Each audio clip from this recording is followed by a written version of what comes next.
자, 체면은 마음을 다루는 겁니다. 마음. 그러니까 이제 이 마음이라는 주제는 어떻게 보면 굉장히 좀 애매모호하고 추상적일 수가 있어요.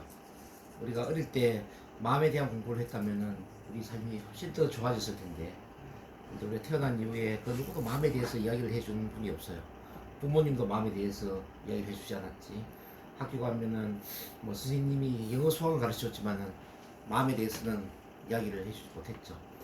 그래서 이제 마음은 내 마음이지만은 내 마음을 어떻게 다루어야 할까, 그런 것에 대해서는 항상 애매모호하고 추상적이었으니까, 내가 힘들면 왜 힘들까, 우울하면 왜 우울할까, 자신감이 없으면 왜 자신감이 없을까, 자신감 키우려면 어떻게 해야 되지, 이런 것들을 이제 항상 우리는 고민을 하면서 내 마음을 내가 스스로 다루는 것을 알지는 못했죠.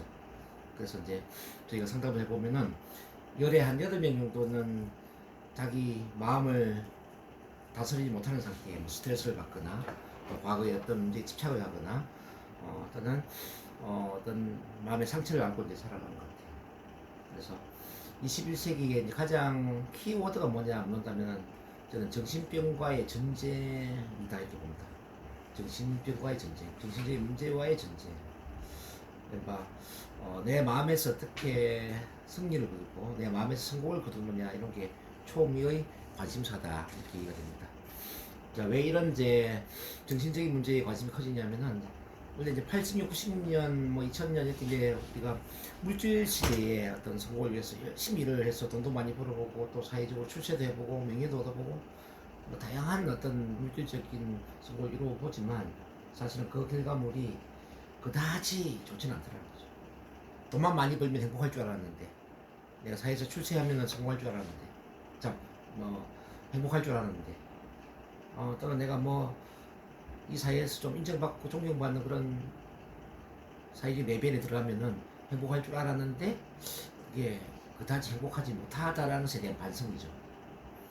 그래서 물질적으로 성공을 한다고 해서 꼭 행복한 건 아니구나. 그럼 행복은 어디에 있지? 행복에 대한 반성이 일어나는 거죠. 행복은 소유물이 아니구나. 행복은 조건이 아니구나. 행복은 마음가짐에 있구나. 뭐 이런 생각을 하게 되는 거죠. 어쩌면 이제 이에 대한 이야기가 우리 이제 윌리엄 제임스의 지금 화면에 나와 있지만은, 우리 시대의 가장 위대한 발견은 사람이 마음의 태도를 바꾸기만 함으로써 자신의 인생을 바꿀 수 있다는 사실이다라는 말을 한 이 윌리엄 제임스의 말에서 그 행복의 키워드를 찾을 수도 있습니다.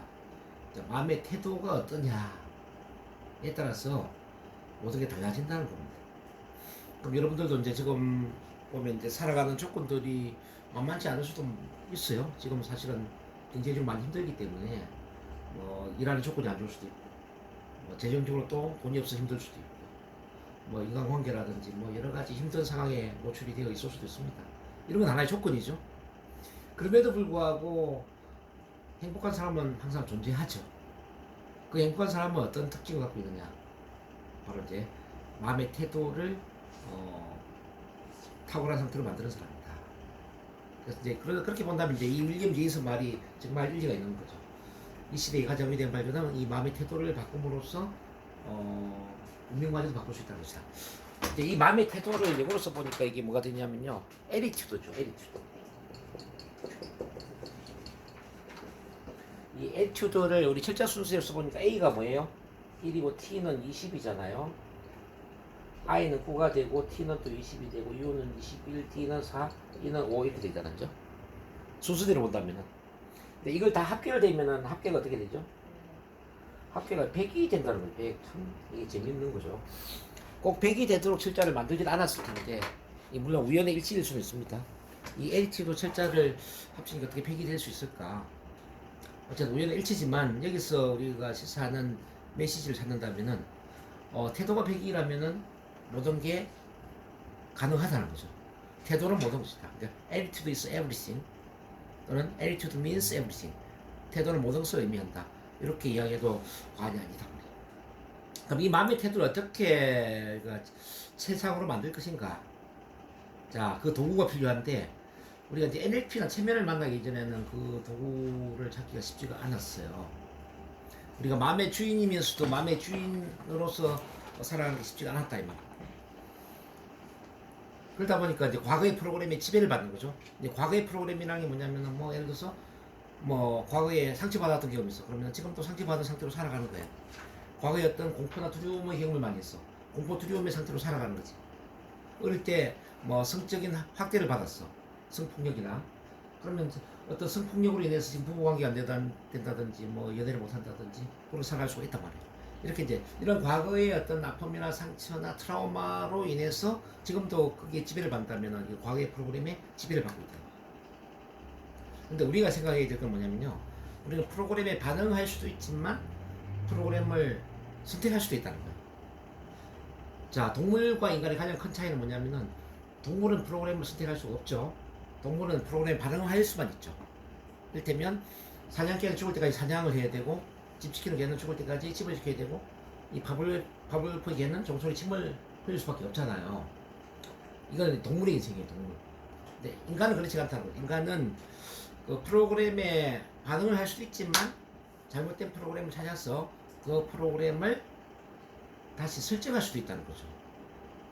쉽게 말하면 트라우마 기억을 지울 수도 있고 성폭력으로 인한 그 상태를 지울 수도 있고 또는 어떤 두려움 공포의 기억을 지울 수도 있다는 거죠. 그 어떤 사건에 대해서 편안해질 수도 있는 그런 걸 선택할 수도 있는 게 바로 인간이라는 거죠. 그럼 우리 이제 컴퓨터에 비한다면 컴퓨터의 프로그램을 우리가 깔아서 컴퓨터를 이제 우리가 사용을 하는 이런 활동을 많이 해보는데 컴퓨터 용량이 굉장히 많이 있지만 이 컴퓨터를 다 사용하는 건 아니잖아요. 컴퓨터 용량을 많이 사용할 수 있는 힘은 뭐냐 하면 생각합니다. 똑같은 컴퓨터. 바로 프로그램을 잘 까는 거잖아요. 내가 원하는 프로그램 잘 깔면 컴퓨터 용량을 잘 사용할 수 있지만 근데 컴퓨터는 좋은 컴퓨터인데 프로그램이 잘 안 깔려 있어요. 심지어는 바이러스가 침투되어 있거나 이렇게 컴퓨터가 문제가 된 거예요. 그러면 이 용량이 아무리 크더라도 이거는 내가 사용할 수 있는 게 아니잖아요. 우리 인간도 같은 문제라는 거죠. 인간도 무한한 잠재 능력을 갖고 있는데 내 두뇌에 프로그램 잘 깔려 있는 게 아니에요. 내 두뇌에 보니까 우울증도 있고 불안증도 있고 공포증도 있고 트라우마도 있고 막 불면증도 있고 막 이런 잡다한 부정적인 프로그램이 막 설정되어 있는 거예요. 그러면은 내가 무한한 잠재 능력을 가진 그런 정말 탁월한 인간임에도 불구하고 난 내 용량을 써먹지 못하는 거죠. 쉽게 말하면은 실패자 인생을 살아야 된다. 마치 이렇게 한번 이해를 해보자고요. 우리가 벤츠 자동차를 갖고 있어요. 벤츠 자동차. 벤츠 자동차는 자동차 중에서 아주 좋은 자동차잖아요. 이 벤츠 자동차가 잘 작동이 되도록 지금 프로그램이 잘 깔려 있는 상태에 기름을 넣어서 우리가 운전한다면은 얼마나 자동차가 좋습니까? 근데 벤츠 자동차에 뭔가 고장이 나 있는 거, 오작동이 난 거, 또는 기름이 전혀 없는 거예요. 그러면 벤츠 자동차인데 이걸 사용을 못 하겠죠? 여기 이해되시나요? 자, 우리 인간도 이 벤츠 자동차와 같단 말입니다. 벤츠 자동차와 같이 잘 달릴 수 있는 모든 기능을 갖고 태어났는데 문제는 태어난 이후에 오작동이 될 수밖에 없는 여러 어떤 부정적인 가정 환경이나 성장 환경 속에 내 마음 안에 부정적인 프로그램이 설정이 되는 거죠. 그래서 그 부정적인 프로그램에 의해서 이제 지배받는 삶을 사는 사람들이 많이 늘어난다. 그 사람들을 이제 비율을 보니까 18명 그런 사람이에요. 우리 주변에 18명 그런 사람들이라는 거죠. 밖에 그래서 이제 멀쩡하게 걸어 다니지만은 이분들이 정상적인 사람들이 아니에요. 그래서 앞으로 우리가 해야 될 일이 정말 많은 이유가 뭐냐면은 이 80%에 해당되는 정신적인 문제를 갖고 있는 분들, 과거의 프로그램에 지배받는 이런 분들을 어떻게 하면 우리가 구제를 하고 이분들이 정상적으로 작동할 수 있도록 도와줄 것인가. 여기에 물음표를 던져봐야 되는데 일반적인 심리치료법은 그다지 효과가 없거나 어쩌면 뭐 병원이라든지 그 심리상담센터 일하는 사람들한테 돈을 벌어주기 위한 그런 어떤 이익 사업의 피해자가 될 수도 있다는 뜻입니다. 뭐 오늘도 제가 이제 이 오전에 뭐 발표불안 말더듬을 제가 치료를 했지만은 8살 때 말더듬이 시작돼가지고 지금 나이가 40대 중반인데 지금까지도 말더듬을 고치지 못했단 말입니다. 근데 저한테 10번 치료받으면서 다 고쳤어요. 아, 10번도 안 됐지. 저한테 와서 그 말더듬 말막힘이 거의 없어졌어요. 아니 거의 뭐 99%. 근데 그분이 약을 보면 그 이전에 보면은 뭐 그러니까 약을 먹었거나 뭐 쉽게 말하면 이제 약을 먹을 때면 편안해지는 이런 수준이죠. 정신과에 가면 거의 100% 약이죠. 그나마 그래도 좀 뭐 노력을 한다는 게 의식적으로 스피치 차원에서 훈련을 한다거나 혼자 뭐 낭독 훈련하고 뭐 이런 거잖아요. 이런 의식적인 노력이지. 그러니까 의식적인 노력은 우리가 작심삼일이다 이런 이야기 들어보셨죠? 작심삼일 그만큼 힘이 든다는 이야기. 3일을 열심히 하지만은 4일째부터는 쉽지가 않겠죠. 근데 NLP를 체면을 활용하면은 작심삼일이 아니라 3살 플러스 8살까지 가버린다는 이야기. 한두 번 제대로 치료한 이 치료의 패턴은 8가지 영구적인 쪽으로 간다 이 말이에요. 어쨌든 지금 제가 이제 보통 10번 스펙이 제가 치료를 해주거든요. 근데 스펙 치료하면 스펙이가 되기 이전에 거의 다 완치가 돼요. 뭐 말들은 말맞기뿐만 아니라 뭐 발표 불안증, 공황장애, 불면증 뭐 참 많이 있잖아요. 정신분열증까지 거의 뭐 완치되는 경우들이 많아요. 그래서 제가 결론적으로 말씀드린 게 뭐냐면은 제도권 안에 있는 뭐 신경정신과나 또는 일반 심리 상담이나 이런 쪽에서는 효과를 보지 못하는 것들이 우리가 지금 하고 있는 NLP나 체면 치료를 활용한다면은 100% 효과, 영구적인 효과를 보는 경우들이 굉장히 많이 있다라는 말씀 드리고 싶고요. 효과를 본다면 제가 우리 나영 선생님한테도 말씀드렸지만 일반 심리 치료가 걸어서 서울에서 부산까지 가는 효과라면 이 NLP나 체면 치료의 경우에 비행기를 타고 가는 효과다. 비행기를 타고 간다는 게 초고속이잖아요. 1시간 만에 그냥 뭐 서울에서 부산까지 가버리잖아요. 이런 효과를 볼 수 있고, 그리고 이제 오늘은 다루지 않지만 다음에 이제 배우게 될 시간선 치료라는 게 있어요. 시간선 치료. 시간선 치료는 비행기를 타는 효과를 뛰어넘어서 로켓을 타고 가는 효과라는 거죠. 로켓. 얼마나 빨라요. 순식간에 슝 그냥 바뀌어버리는 거지. 그렇게 본다면 이제 변화는 순식간에 일어난다. 변화는 순식간에 일어난다 이렇게 볼 수 있어요. 뭘 활용한다면? NLP나 체면을 활용한다면. 그러니까 이제 체면을 배우면 뭐 여러 가지 도움이 되는데 이렇게 자기 개발, 뭐 동기부여, 개인적 삶의 질 향상, 전문적 능력 향상, 성과 창출, 리더십의 정진, 관계 개선, 성격 개선, 행복한 삶과 성공적인 삶 참 많은 게 있습니다. 그죠? 이렇게 참 마음 관리 참 중요합니다. 자, 마음을 이제 이해를 한다면은 마음에 우리가 이제 원효대사의 일체 유심조를 다시 돌아볼 수밖에 없는 이유가 뭐냐면은 일체 유심조 사상에서 우리가 발견한 게 바로 뭔가 마음은 하나로 연결되어 있다는 개념이거든요. 그 이전까지는 그 개념들이 없었죠. 이제 당나라 유학을 가다가 밤에 해골 바가지 물을 마셨는데 너무 시원하고 맛이 좋았단 말입니다. 근데 아침에 일어나서 보니까 구역질이 났어요. 그래서 이 물맛의 차이를 만든 게 뭔가 보니까 바로 마음이었다는 거죠. 내가 물을 어떤 마음으로 바라봤느냐, 해골 바가지로 바라봤느냐, 시원한 물로 바라봤느냐에 따라서 달라졌다는 얘기고. 그래서 마음이 몸을 바꾸고 또 몸이 마음을 바꿀 수 있다. 그래서 뭔가 마음이 서로 연결되어 있구나. 그래서 마인드 바디 커넥션이라고 하죠. 마인드 바디 커넥션. 그리고 이제 거기에 대해서 우리가 또 봐야 될 게 이제 오감과 의사소통의 작용이 연결되어 있다는 거. 오감이라는 건 뭐예요? 시각, 청각, 신체감과 후각, 미각이죠. 우리가 이제 마음으로 소통하는 거는 오감이라는 거죠. 이 마음의 언어는 오감이라는 거예요. 실제 입으로 하는 언어는 내용, 말도 있고 목소리도 있고 신체 언어도 있잖아요, 그죠? 네, 그래서 언어에는 2가지가 있어. 내면의 언어가 있고 외면의 언어가 있어. 자, 내면의 언어는 바로 오감이다. 시각, 신체 감각, 시각, 청각, 신체 감각, 후각, 미각. 이걸 내면의 언어, 이제 마음의 언어라는 거예요. 그래서 우리가 마음으로 소통할 때는 자 이렇게 이미지를 그리고 소리를 연상하고 느끼고 냄새를 맡고 맛을 보는 이런 쪽으로 마음으로 소통을 합니다. 그래서 내 마음과 잘 통한다는 건 뭐냐면은 좋은 이미지를 상상하는 거예요. 좋은 소리를 듣는 거예요. 좋은 느낌을 많이 느끼는 거죠. 그러면은 나 스스로 마음이 어떻게 될까요? 탁월해지겠지. 그러니까 좋은 생각을 많이 하는 거지. 근데 자기 자신과 이 소통을 잘못하는 사람들은 이제 항상 부정적인 생각을 하잖아요. 힘들었던 거 막 이미지 돌리지. 누구한테 싫은 소리 들었던 거 막 계속 대책임질하죠. 그때 나쁜 감정들을 막 느끼죠. 그럼 어때요? 마음이 힘들어지잖아요. 그러니까 아침에 일어나서 어떤 생각을 하느냐가 하루를 좌우한다 그런 말 있잖아요. 아침에 내가 좋은 생각을 하느냐, 안 좋은 생각을 하느냐. 그래서 아침에 5분이 참 중요해요. 5분. 5분 동안에 내 미래 비전이나 목표나 꿈을 상상하고 그 목표 관리를 하고 계획을 세우고 그러면 하루가 좀 짤짤한 하루가 된다는 거죠. 근데 아침에 일어났는데 이제 부정적인 생각을 하는 거죠. 하루가 또 짜증나는 하루가 시작됐네. 어떻게 하루를 보낼까? 이 부정적인 생각하면은 하루가 이제 부정적인 쪽으로 간다. 그래서 이제 이거 마음의 언어라는 건 바로 이제 나 자신과 마음속으로 어떤 이미지를 상상하고 어떤 소리를 듣고 어떤 느낌을 되새김질하느냐, 이게 참 중요하다. 그럼 외적인 언어는 뭐냐면은 우리 NLP에서도 훈련했지만은 자 입으로 무슨 내용의 말을 어떤 내용의 말을 즉 무엇을 어떤 목소리로 어떤 실체의 언어를 활용해서 이야기하느냐 이거죠. 그 무엇을 어떻게 이야기하느냐 중요하다. 말도 어떤 구조로 이야기하느냐. 근데 이제 연구를 해보니까 이 메르비안이라는 사람이 언어 심리학자인데 메르비안이라는 사람 이야기 해보니까 말의 내용은 단지 7% 영향을 준다는 거예요. 단지 7%. 너무 미약하지 않아요? 목소리가 주는 언어가 영향이 얼마냐면 38%. 신체 언어가 얼마인지 아세요? 신체 언어가 자그마치 55%.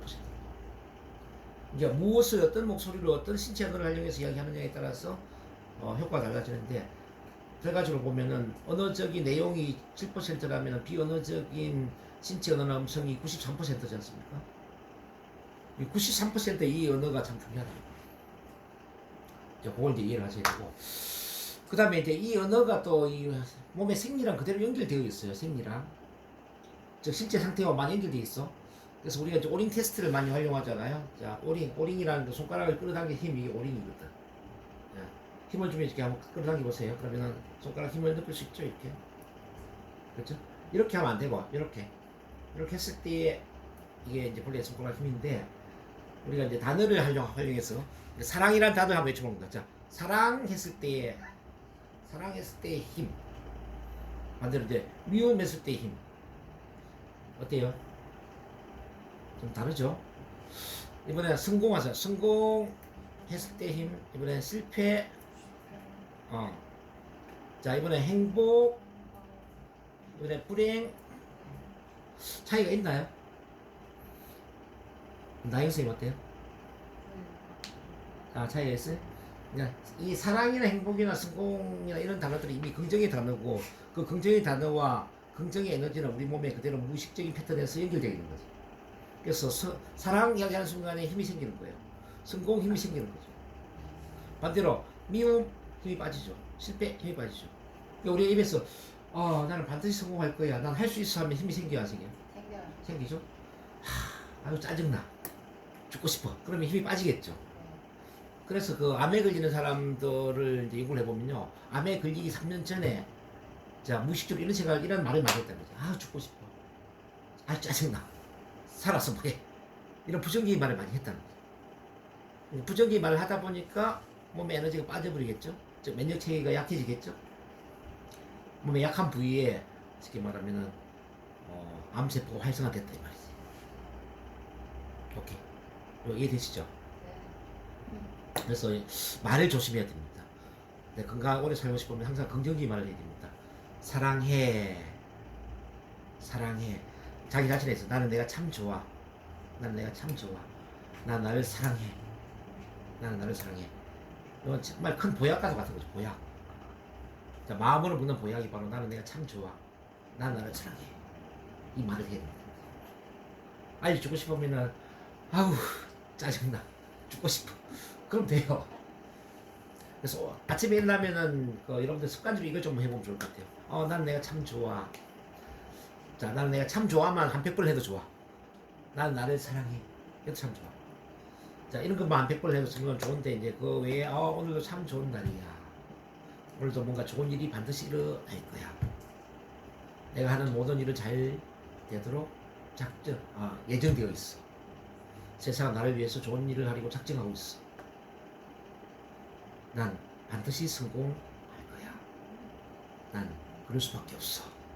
나는 성공할 자격을 타고났어. 뭐 이런 거. 아침에 습관적으로 긍정적인 말을 한 5분 정도는 하면 참 좋아요. 자, 자기 자신한테 셀프 토크하는 것도 굉장히 도움이 될 수가 있죠. 사랑하는 동문아, 오늘도 멋진 하루가 시작되었구나.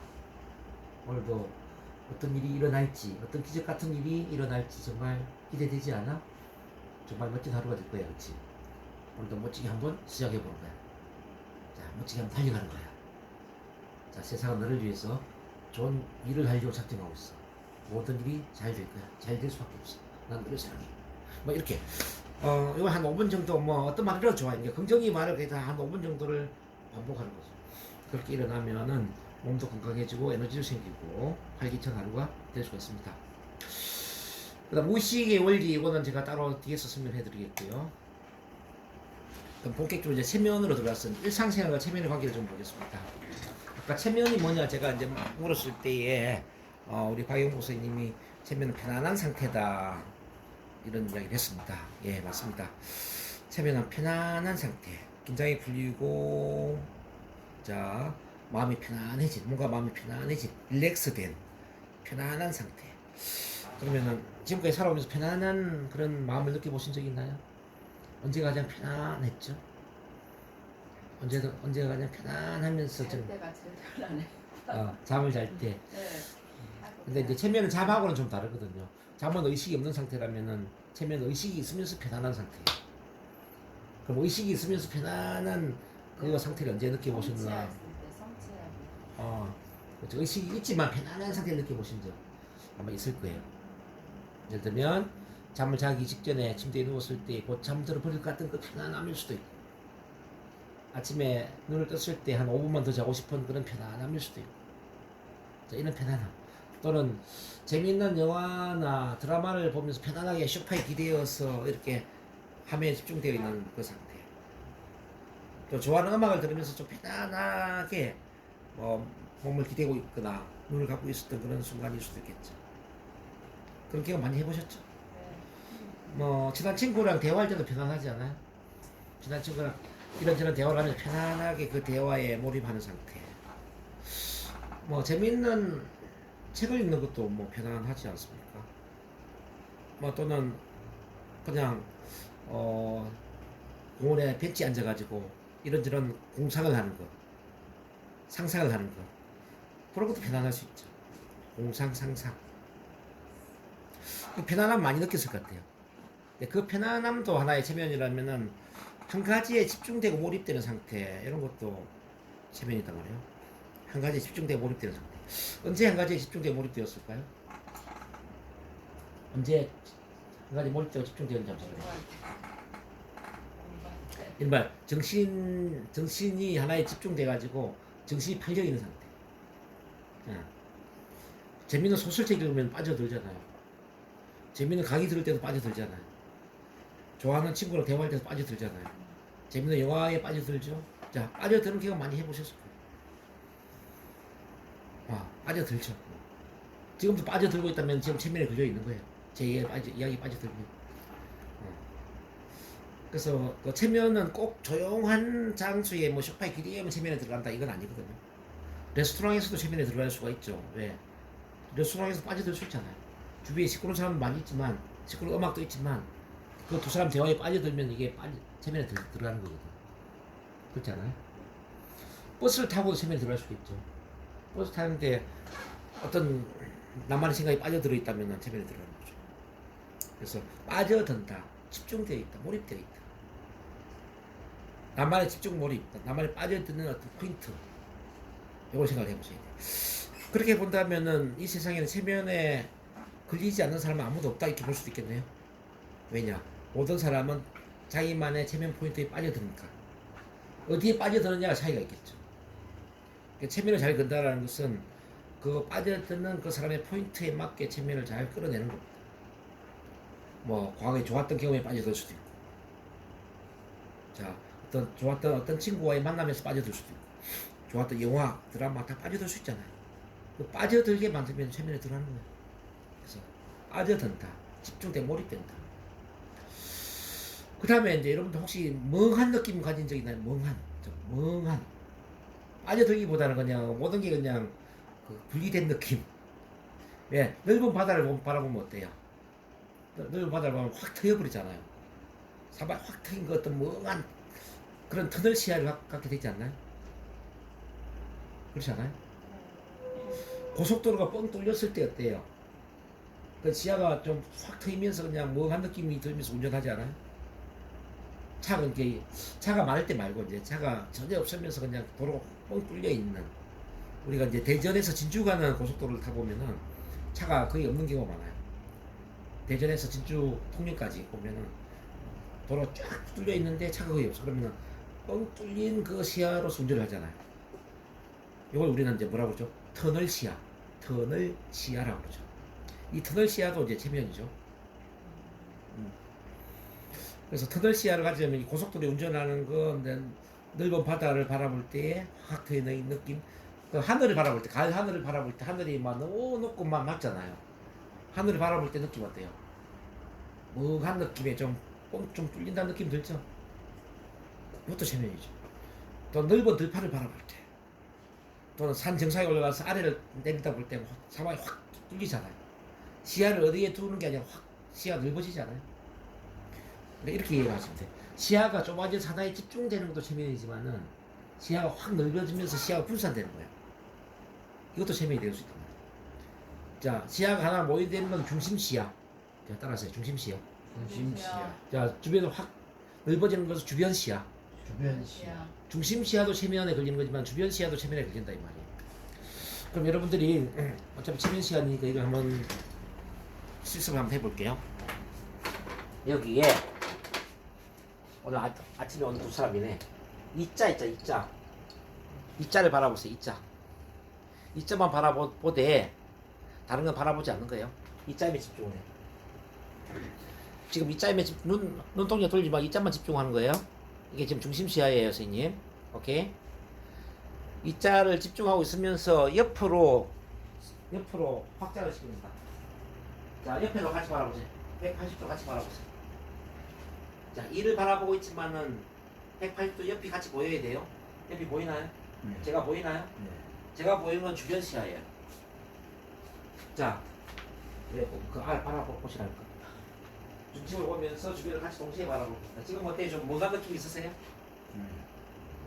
앞을 보면 옆을 같이 보는 게 멍해지죠. 주변 시야가 확장되니까 멍해진다 이 말이에요. 그래서 주변 시야 확장 180도 같이 바라볼 때 이게 멍한 이 느낌, 이게 바로 트랜스라는 겁니다. 여기서 체면에 들어가는 거죠. 그래서 여러분들 이런 경험 많이 해보셨어요. 고속도로 운전할 때 바다에 가서 확 넓은 바다를 동시에 바라볼 때, 산 정상에서 아래를 내려가 볼 때, 그때 뭔가 시야가 확 트이는 느낌.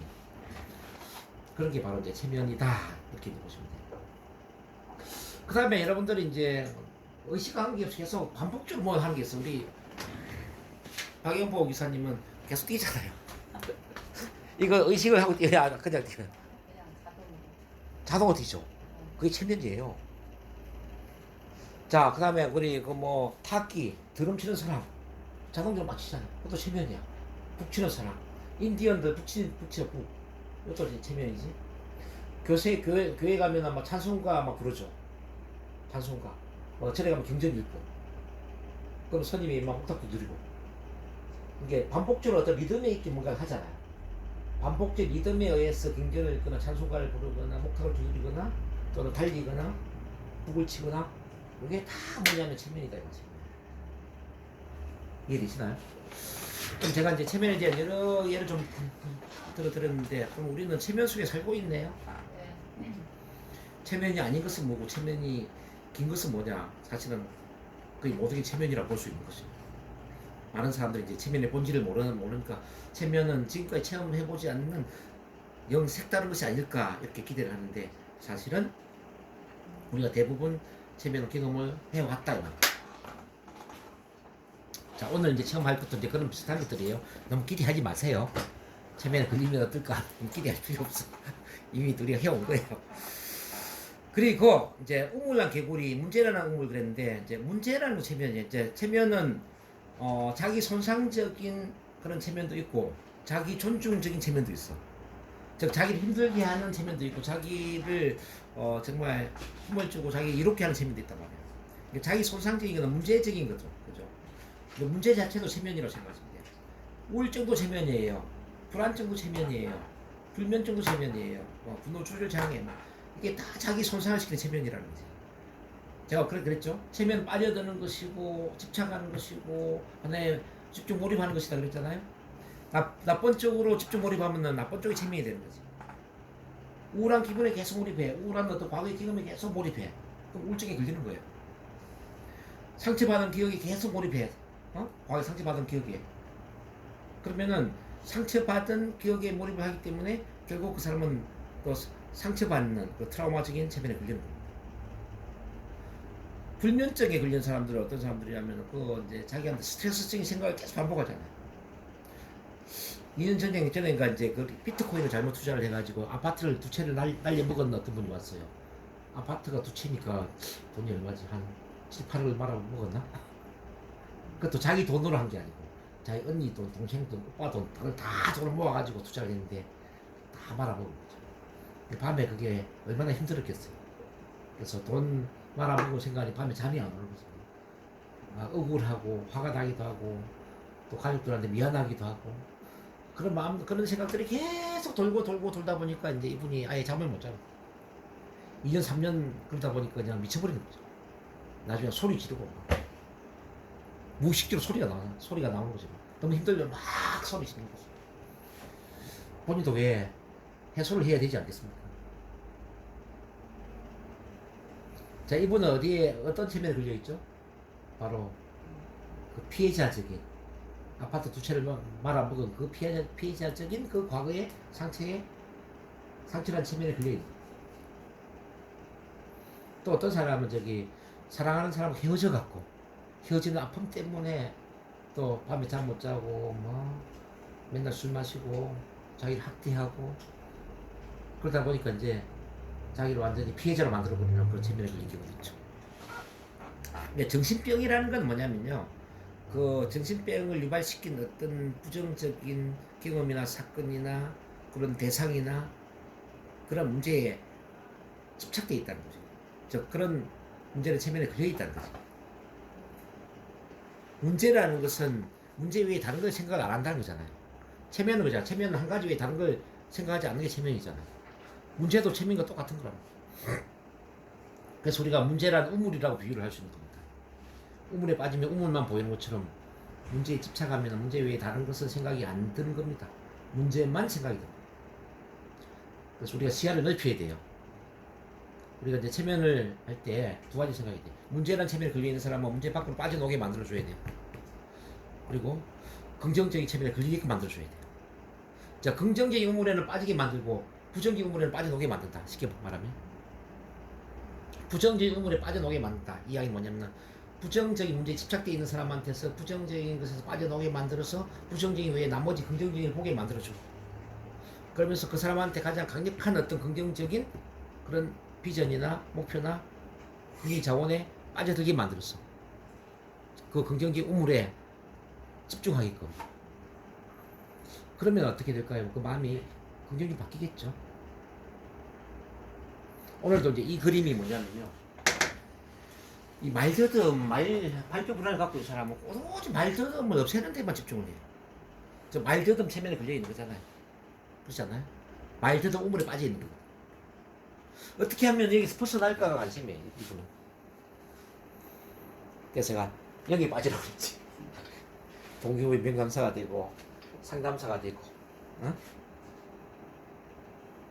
이 긍정적인 것에 빠지라는 거. 여기 빠져버리면 그거는 그냥 벗어나죠. 그래서 한쪽에 닫힌 문이 있으면은 반대에 열린 문이 있습니다. 대부분 사람들이 불행해지는 이유는 한쪽에 닫힌 문만 바라보고 그 반대에 열린 문을 바라보지 못하기 때문에 불행해지는 겁니다. 그래서 우리 같은 체면 상담사 할 일은 뭐냐면은 닫힌 문 체면에 빠져 있는 사람을 닫힌 문 체면에 빠져나오게 만들고 열린 문 체면에 걸리게끔 도와줍니다. 그래 보면 삶이 좋아지겠죠? 그쵸? 그런 거. 자, 그 다음 착각이라는 것도 이제 하나의 체면인데, 착각이라는 건 다른 말로 하면은 제한적 신념 또는 부정적 사고방식 뭐 이런 거 이제 착각이라고 보는데요. 제한적 신념의 대표적인 게 이제 우리 야생 코끼리의 착각을 지금 예를 들고 있지만은 뭐 날지 못하는 독수리도 뭐 같은 맥락이죠. 코끼리 이야기 먼저 하면 코끼리를 아프리카에서 이제 사냥을 할 때는 새끼 코끼리를 작은 쇠밧줄에 묶고 돈다는 이야기죠.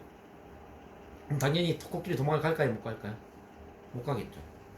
근데 어미 코끼리를 잘 알아요. 그 서커스 안에 이제 작은 새 말뚝에 박아두지만 이 코끼리가 도망을 못 가요. 왜냐? 지금까지 한 번도 도망간 경험이 없거든. 나는 도망갈 수 없어라는 그 착각속에 빠져 있는 거예요. 이 독수리도 같은 맥락이에요. 독수리를 이제 닭장 속에서 부화를 시켜서 병아리와 같이 먹이를 주면서 키우는데 나중에 어미 독수리가 되지만은 날려고 하지 않는다는 거죠. 왜냐? 난 한 번도 날아본 적이 없으니까. 인간도 그렇다는 거죠. 인간도 보면 우리 이제 박영복 우리 행복 이사님처럼 이렇게 그 닭장 밖에 나와서 나는 독수리도 있지만 보세요. 박영복 이사님도 똑같이 대학 졸업하고 결혼하고 집에서 살림 살고 자, 남편 뒷바라지하고 애들 키우고 그렇게 살았죠. 닭장 속에 갇혔단 말입니다. 이렇게 오랫동안 갇혀있던 그런 가정주부들이 갑자기 한 40대 50대에 가정 밖을 나와가지고 뭐 내가 공부를 한다 또는 뭐 일을 한다 그러면 어떤 생각이냐면 난 할 수 없어. 나는 지금까지 해온 게 살림밖에 살지 못했는데 애 키우는 밖에 못했는데 남편 뒷바라지밖에 못했는데 이거지. 내가 어떻게 강의를 하고 상담을 하고 내가 일을 해? 난 할 수 없어. 이런 사람들이 굉장히 많다고. 지금은 물론 이제 많이 달라졌죠. 이제 여성들이 그 직업을 갖고 살아가는 시대이기 때문에 8, 90년대만 하더라도 여성들이 거의 뭐 주부들이 많았잖아요. 이 주부들이 한 20년 가정 주부 생활 하다가 갑자기 사회생활 하면서 뭐 상담을 하거나 교육을 하거나 일을 하려고 하면은 자신감이 없는 거예요. 난 할 수 없어. 제가 한 10몇 년 전에 이제 그 인천에 홍가원이라고 홍가원 홍삼 액기스를 파는 이제 그런 영업센터인데 거기 보면 한 50대 60대 어머니들이 이제 모여서 영업을 하죠. 본인은 절대 영업을 못하겠다는 거죠. 자기는 살림밖에 살지 못했는데 내가 어떻게 영업을 하느냐 이거죠. 근데 이분들을 제가 이제 지하철에 모시고 나와가지고 지하철 스피치를 시켰어요. 칼을 돌면서 승희 여러분 안녕하십니까? 저는 홍가원에 지금 영업 교육을 받고 있는 누구누구입니다. 제가 자신감을 키워서 영업에서 성공할 수 있도록 여러분들 큰 박수를 좀 보내주세요. 뭐 이렇게 이런 식으로 이제 스피치를 시켜요.